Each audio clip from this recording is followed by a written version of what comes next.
The next pillar is land. But first of all, let's push aside all the small headache that are typical when land comes up. Because before we come to the cost of land itself, there are 7 overarching considerations that makes land that core pillar that supports adequate housing than just where your house will sit.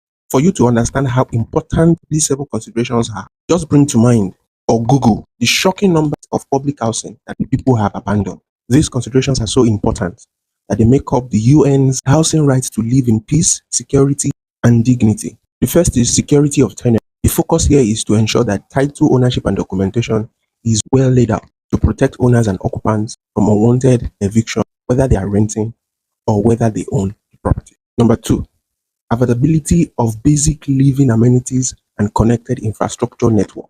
This is why I have often stressed that a cheap land is not always affordable if it is not within an existing network of basic living amenities and infrastructure. And number 3 is about affordability. And affordability goes beyond price alone and focuses more on not compromising quality of life or stability, such as sacrificing your child's school fees because you are buying land. Number 4, habitability. That is, the living conditions must be dignified and decent enough to support your lifestyle. Then 5, accessibility.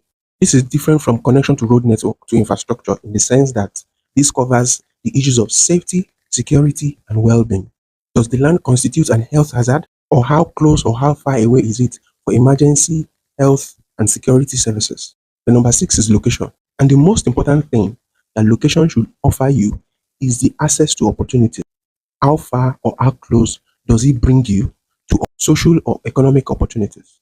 And 7 is cultural adequacy. This could also be termed as cultural identity or cultural significance of the people, of the owners of the land or the occupants. Yes, I am aware of the shortcomings of governance and how it affects real estate transactions and housing interventions. However, the bigger issue here is the fact that it is the society that determines and places a value on land.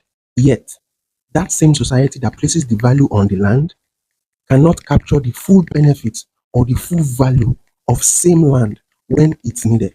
This is primarily due to the fact that we've only focused on a few, maybe 4 or 5 out of possible 11 or 12 opportunities to capture the value in land.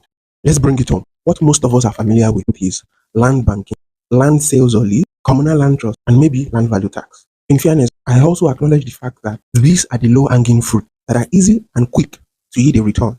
But this brings me to the main point of this matter, that with the Nigerian housing crisis, it is high time we embrace other land-based finance models. So, let's break down these land-based finance models in the next one. I hope this helps.